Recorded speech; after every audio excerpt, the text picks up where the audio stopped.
नमस्कार, मैं दिल्ली से अंजू खरबंदा। आज आपका परिचय करवाने जा रही हूँ भगत पूरन सिंह जी से।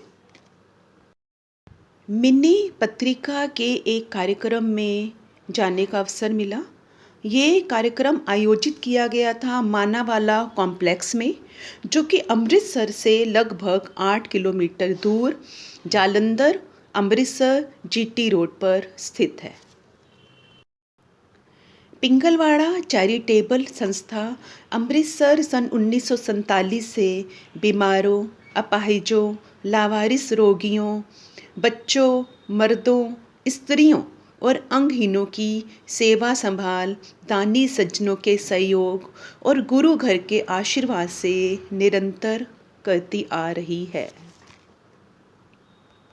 पिंगलवाड़ा का मुख्य दफ्तर जीटी रोड नज़दीक बस स्टैंड अमृतसर में स्थित है।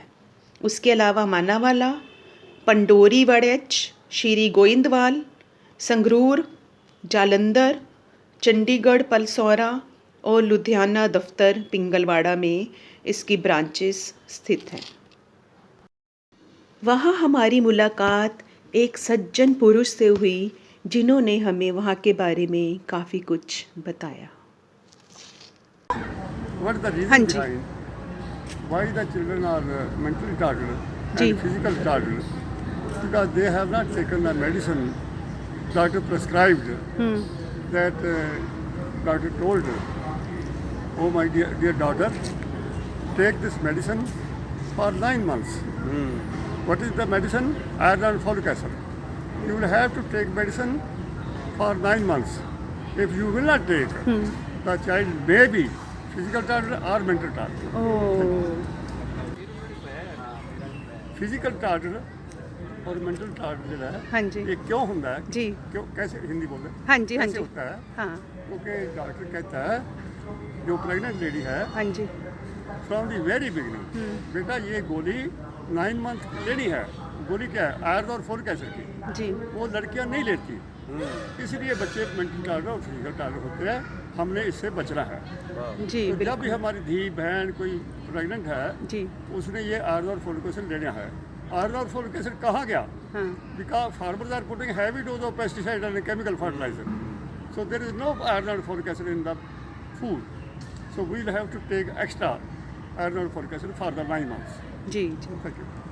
गॉड परमात्मा की कृपा से आज पिंगलवाड़ा में हम लोग एक लेखकीय वर्कशॉप में आए थे, राइटर्स की वर्कशॉप में, कॉन्फ्रेंस में। लेकिन यहाँ आकर हमें परमात्मा के रूप में नैब सिंह जी के दर्शन हुए, क्योंकि जो जज्बा सेवा का हमने इनके अंदर देखा।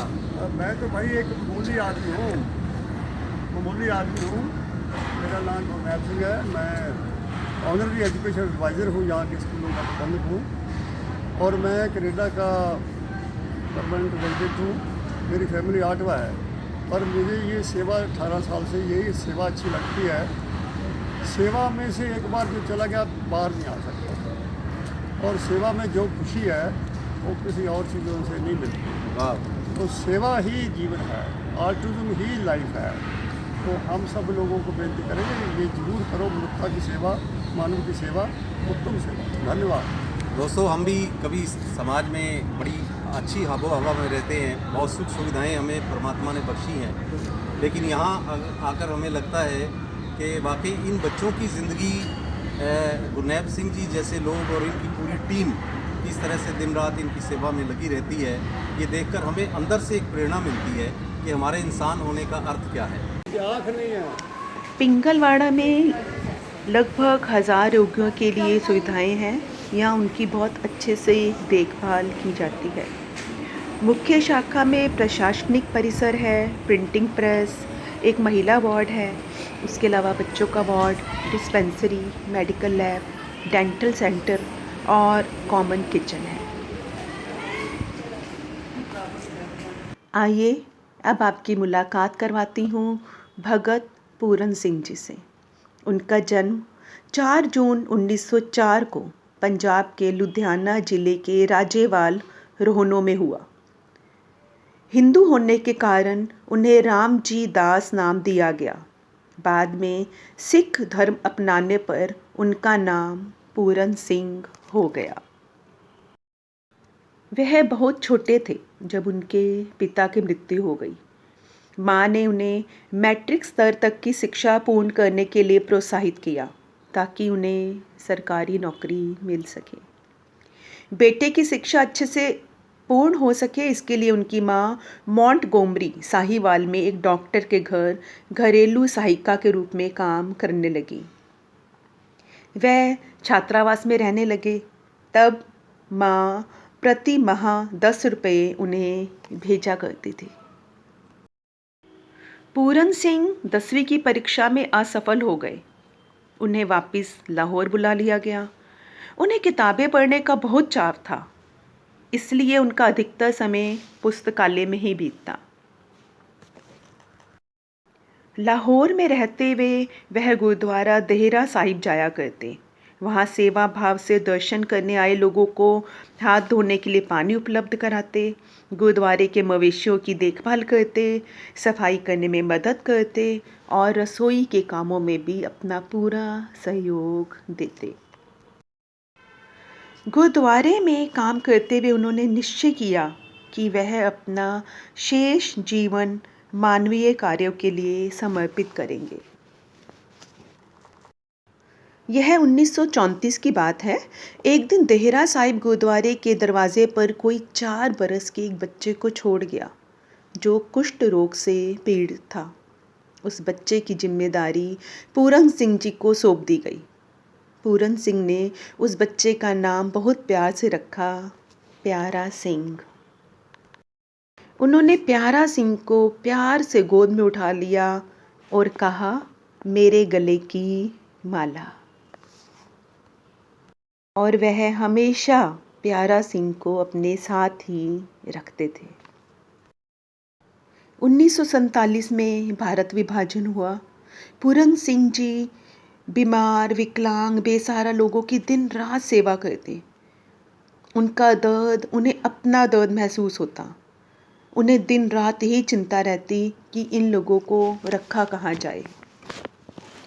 1947 से 1958 तक भगत पूरन सिंह के पास कोई स्थायी घर तक नहीं था जहां वह इन लोगों को रख सकें।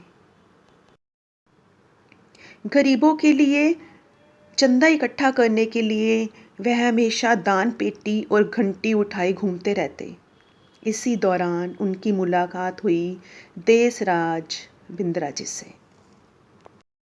जिनके साथ उन्होंने धर्मार्थ संगठन all India Pingalwara charitable society की स्थापना की। भगत पूरन सिंह जी एक लेखक, पर्यावरणविद व परोपकारी व्यक्ति थे। प्रदूषण व मिट्टी के कटाव के बारे में जागरूकता बढ़ाने के लिए उन्होंने कई किताबें लिखी। उन्होंने मानवीय कार्यों के लिए अपना जीवन समर्पित करने का जो निश्चय किया उसे अंत तक निभाया।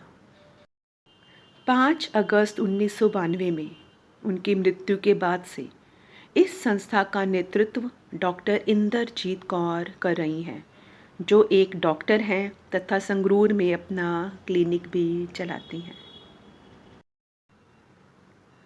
भगत पूरन सिंह स्मारक डाक टिकट 2004 में संचार और सूचना प्रौद्योगिकी मंत्रालय द्वारा जारी किया गया। 2005 में गुरु नानक देव विश्वविद्यालय अमृतसर में मानवता के लिए निस्वार्थ सेवा में अध्ययन के लिए भगत पूरन सिंह चेयर की स्थापना की गई।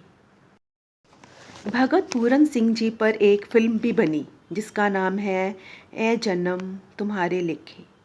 यह फिल्म 30 जनवरी 2015 को रिलीज़ हुई, जिसमें मुख्य भूमिका पवन मल्होत्रा ने अभिनीत की। भगत पूरन सिंह जैसे व्यक्ति की कल्पना करना भी मुश्किल है। उनकी सेवा के लिए शब्द भी कम पड़ जाते हैं। उन्होंने जो किया उसका 1% भी हम कर सके। हे परमात्मा, हमें इतनी शक्ति देना। आशा है ये वीडियो आपको बेहद पसंद आएगी। इसे अपने मित्रों, साथियों के साथ शेयर ज़रूर करें। नमस्ते, जय हिंद।